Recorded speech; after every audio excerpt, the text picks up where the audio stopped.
Welcome to On Air with Kate Butler, where we are revealing life's best kept secrets. Welcome to On Air with Kate Butler. I am here with Teri P. MBA, and she is going to walk us through today how to navigate change and come out with the best life you can imagine. Teri I am going to read a little bit about her.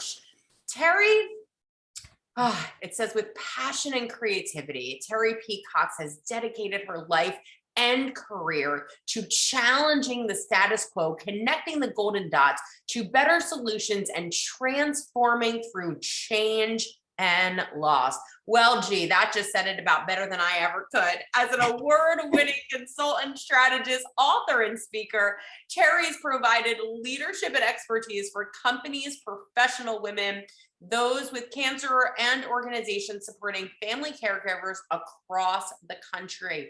Her projects have made a difference for millions, and she is not done yet. Teri wants to continue to make an impact through her work. She has written books, she has amazing programs, and she has so much to teach us today. Teri, welcome. Thank you so much. I'm overwhelmed. I'm verklempt about that introduction. Teri, thank you.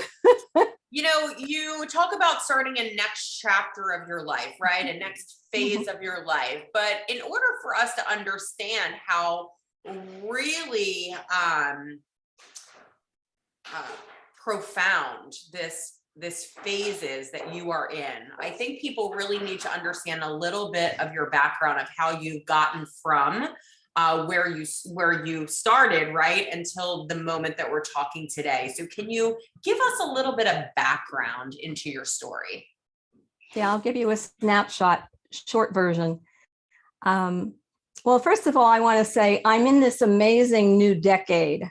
And I mean, I'm not going to say the exact number, but it's major, okay? And in celebration of that, I've had a chance to look backward before going forward, and looking on what I've gained and all the blessings I've had, but also how I've overcome so many, as you said, profound challenges. Okay, so one of the first ones, and I want to say I'm all about making a difference, and I've been a change agent in so many ways. That's the role I've played. But I've learned these lessons about change, and change that is important to be proactive about, as well as change that you have to evolve through from loss and grief. So early on, okay, I was a great student. My parents were loving. They both worked. All was good. I was popular. I had social activities, good grades, everything. It all sounds wonderful, except that I had a grandmother who lived with us on the first floor, and she was a bitter woman, and she felt upset, and she just really took it out on us because she lost her family during the war, and also she was sexist, she was racist, and she felt cursed because she had 5 daughters and no sons, and took it out on us. Okay, this went on for years, and we excused it because she was the matriarch, till I finally put my foot down and I said, I can't take it anymore. So in high school, I said to my parents, enough is enough. And then we did something about it, and we got her, my mother got together with her sisters, she moved, and we took over the whole house and enjoyed our lives, and we had a normal life without all that negativity. And that's something that it affected my self-esteem, and I still have those issues because that plays in my head. But that taught me a lesson that you can't accept the status quo. You have to challenge it to do something better. Okay, lesson number 1, and that was early on. But from there, okay, I had a self-designed major at the University of Pittsburgh. I started out as an English major. I love words, spoken and written. And I started as an English major, wasn't enough. Took journalism, wasn't enough. Okay, so then I took speech and rhetoric, wasn't enough. I wanted a full communications degree, but Pitt did not have a full program. So I had to, what I did was I cross-registered. I talked to two professors, they guided me. I cross-registered and took courses at media courses and more at Carnegie Tech, which is now Carnegie Mellon University. So I had a self-design major. Okay, and I also did not expect my parents to pay for me, pay my way. So even though I got scholarships, I had 4 part-time jobs, and one was at the Women's Center. This is before Google, computers, okay, and I was 4 days a week, I answered the phone. And women in crisis, they were raped, they were evicted, they had legal problems, they were thrown out of their house by their husband, they had childcare issues, whatever they were. And I was the front line. So I created a form and I got all their information down, and I was calling around to social service agencies, United Way, Free Clinic, legal services, whatever I could find to help them. So I tracked all of those questions and I said, okay, what are the topics that women keep calling about? Where are they located? I tracked their demographics. And then it came to me, we need a resource directory for women in Pittsburgh. So I minored in women's studies. So that was my minor. And I met with the head of that program, plus the executive director of the Women's Center. And I talked to them. They loved the idea. We met with the dean of the College of Arts and Sciences, and he loved it. And I got an independent study. And for 3 terms, I had 12 students. I managed the project. We got all the raw information together to create this resource directory. Then I graduated. So I was hired by the University of Pittsburgh, given a full-time typist. I was a very slow typist on the IBM Selectra in those days. And we produced, and it was published by University of Pittsburgh, Help Yourself, a Women's People's Resource Directory for Pittsburgh, my first publication. It was sold in all the bookstores. And it also gave me the opportunity, because I handled all the PR, Pitt got a lot of coverage, so did I. So I was asked to audition for a side gig, a radio spot. They had 2 sister stations, AM and FM, had a half-hour public affairs slot, and I auditioned. That became my first show, and it was Impact. And I got authors, I had famous people, politicians, and the most profound interview and life-changing interview I had was with this guy who was an oil executive, because he was a spokesman for the oil company during the oil embargo of the mid-70s. I was expecting not to trust him, not to like him. So I did my homework. And I gave him a really well-informed interview. And the guy was so impressed with me, Bill Cox, he invited me to an interview at his company. And I didn't want to work for him. But I was hired, my full-time job, I was hired as PR director for United Mental Health, the Mental Health Association for Western Pennsylvania. I didn't want to work for him, but I recruited him to chair my media committee. And then he got on our board of directors, and we worked on United Way campaigns with the Pirates and the Steelers of the 70s. And wow, someone in their 20s, that was like a heady experience. That was amazing. And he became my mentor and my best friend. And he was someone, he observed in me. He said, you don't know how good you are. And part of it was because of those messages I got from my grandmother. But he encouraged me, and he encouraged me so much that a little less than 2 years later, I applied for a job in Atlanta, and I became the PR director for the Atlanta Merchandise Mart. And I still got in touch with him and got his advice all the time and everything. And that was, talk about a crazy job. I was publicizing 5 markets every week. It was just, and all the politics, and also working with the governor's office. And I was one person office with a landline and a typewriter, but somehow I did it and I learned so much. But then after about 2 years, a little less years, I was ready to move back to Pittsburgh, and I got a marketing job that paid more. And I got my radio show back.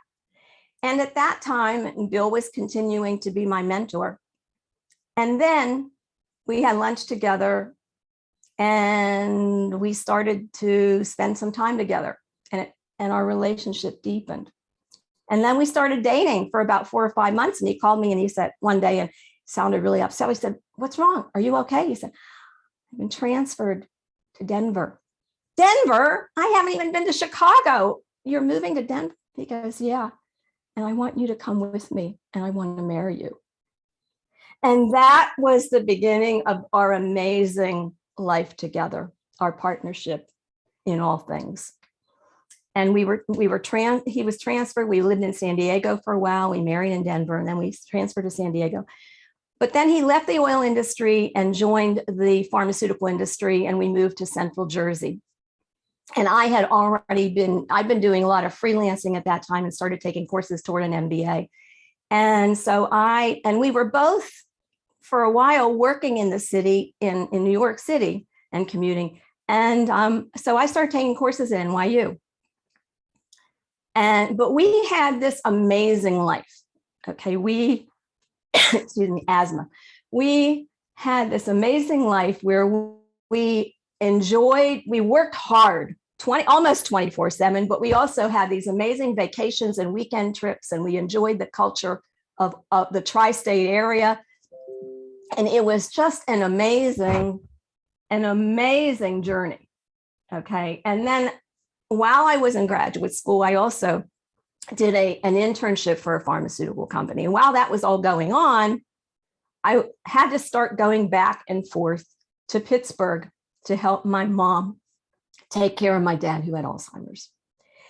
And so I rearranged my whole schedule to help her. And that went on for years. And then after my dad died, my mom developed congestive heart failure, and I was doing the same thing for her. And I had the health power of attorney for both of my parents. And then this was going on. In the meantime, while this was going on, Bill was supporting me in creating a communications consultancy, which I still have. And I was blessed to do a major project, which I'll talk about in a second. And it was about caregivers. And because of my personal experience, I was blessed to be able to do that. But after my mother died, 3 months later, Bill was diagnosed with prostate cancer. And then he had some other complicating illnesses. And that was the beginning of, after even caring for my parents and supporting them was a change. But then I didn't even have time to mourn, and then he was diagnosed. And he still kept going as long as he could, but he also had 3 mini strokes, and he had dementia, he had COPD. It got complicated. So I had to be in maintenance mode, but I kept the clients happy. I always, gave more. I always showed up. I kept going, but I also kept going for him. And I managed everything. And I just kept going. And it went on for 11 years. And then he passed. And I have to say, okay, I went through the motions, but me being the rock and me being the tough woman who can carry everything, but I'm not made of granite. I learned that the hard way. I went to his funeral. We had a celebration of his life, and I felt it, didn't allow myself to really feel it. And then 2 weeks later, I was picking up client work, and I was saying, life as usual. I can still go forward. I can do this. Here I am, and I'm working on client, not even thinking, and people they're not even bringing it up, but I'm not even facing that fact of how much my life had changed until I had to. And I went into this dark space. And I think I mentioned this to you when we first chatted. I went through suicide thoughts for a while, thinking of suicide, because I thought the best of my life is over. How do I go forward from here? But my friends supported me. And then I gave myself time to let go and give myself quiet time. And I took up meditation, which I fortunately had learned while I was at Pitt. And I went inward, and I just had to let go of it all. And I had to breathe. And I think it may be breathing deeply for the first time in maybe 15 years or more. And focusing on me. And that's when I learned how to take one step forward and then the next step and then the next step. And listening to my intuitive wisdom, this wise inside energy inside of me, this knew me better than the outer me, and told me, seek the resources you need, go online. But what about socializing? You know, life continues. How do you do this? So I gave myself time, but after a few months, I started joining meetup groups and I started going out dancing. Dancing is something I loved when I was in my 20s, and I just kept going, and I'm still dancing. But I'm also building more client business, and I started speaking and started connecting, also speaking with women's groups. There's a meetup group called After the Storm for midlife women who have gone through crisis and change, talking to them. Of course, then COVID happened and the in-person group meetings stopped for a while, and now I'm starting to do that again. But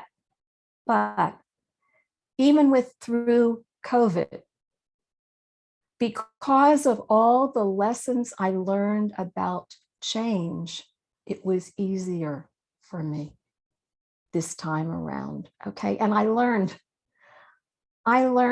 yes, I was isolated. Yes, I had setbacks. Yes, I felt all the other things that everybody else is feeling, the anxiety and everything. And I had to give up and put some projects on hold and all kinds of other things. But I also was living in our big house in Central Jersey that I had for 34 years, and I knew it was time to sell. And I took advantage of a very unusual hot seller's market, and I got the price I wanted. And then I moved, and now I'm in a great gated community for now, working out of my home. But I always worked out of my home. We had a virtual agency before they were known. We were way ahead of our time. And I'm still doing that. And we worked with partners who also were in the, working the same way. But I learned that you have to embrace change. And the more you embrace it and how you respond to it makes all the difference. Resistance is ridiculous. I suffered unnecessarily, and I hope and pray that by sharing these kinds of experiences and wisdom messages, the golden nuggets of my experience, that I can help others, first of all, make decisions about designing their own life. If abuse is happening or they don't like their job, then make a shift, do something. Don't just feel bad about it, but act on it. But also, if you're suffering from horrible loss, and listen, I lost my parents, I lost my husband, my partner in all things, my protector. I mean, I'm navigating without his guidance, but I'm doing it. And he's still with me. I can hear him sometimes giving me advice. But also, it's just what you learn from all of this takes you forward. If you do it right and embrace it, don't resist, because I lost my brother even more recently. I don't have any siblings. He was my only sibling. But again, life goes forward, and there's hope, and there are dreams. And I've had a self-designed life, and now I have a self-designed dream about the future and this new decade of my life. I have a lot of living to do, and also a lot of consulting to do, and a lot of helping and serving and making a difference to do. And that's what I'm all about. It keeps me young. And if I'm not going to tell you how old I am, but I know I don't look it. So I'm just going to keep on going. But I want to encourage others and I hope I inspire others. Never give up hope, and don't give up period, because what doesn't kill you transforms you. Never give up. Oh, excuse me. Again, asthma. Never give up. Wow. Wow. Wow. Wow. Thank you, Teri Cox. This was absolutely amazing. You brought us so many beautiful golden nuggets today, which was from the very beginning of the conditioning and how to gain our confidence, even if we have been conditioned in a different way. You have brought us through an extraordinary life that then left you in a place of loss, tremendous, painful loss, and how you were able to still find the positive in that, overcome loss after loss after loss, and still say, never give up, find the golden nuggets, and there are decisions that can be made along the way to design your life that you desire. Teri, how can we get into your world and how can we find you? Well, as I mentioned, I'm going through a new chapter in my life, and I'm reinventing myself. So I have a new website that is in the works, but it's not out there yet. It will be teripcoxmba.com. Until then, I can be reached on LinkedIn at Teri P. Cox MBA. That's my profile. And also by email. And I'd love to hear from everybody. And it's tcox@coxcompartners.com. And that's COXCOMMPTNR. Sorry. I'll start again. It's tcox@coxcompartners.com. Cox, and that's short for Cox Communications Partners, LLC. And no, I cannot fix your cable service.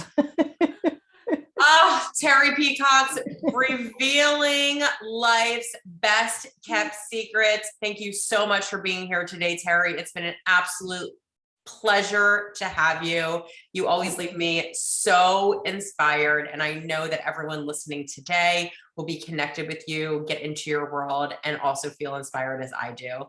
Thank you so much. Oh, thank you. I enjoyed it very much. Thank you. I did as well. Thank you, everyone, for listening today. And we will see you next time on Revealing Life's Best Kept Secrets with your host, me, Kate Butler. We will see you next time, everyone. Thank you so much for listening today. I would love to connect with you on social, and you can find me on Instagram and Facebook under Kate Butler Books. If you're interested in accessing some life-changing tools and techniques, you can grab those right off of the homepage of my website for free, and that is katebutlerbooks.com. And you can always check back here to download new episodes from our podcast right here where you listen today. Until next time, thank you for making this world a better place just by being you.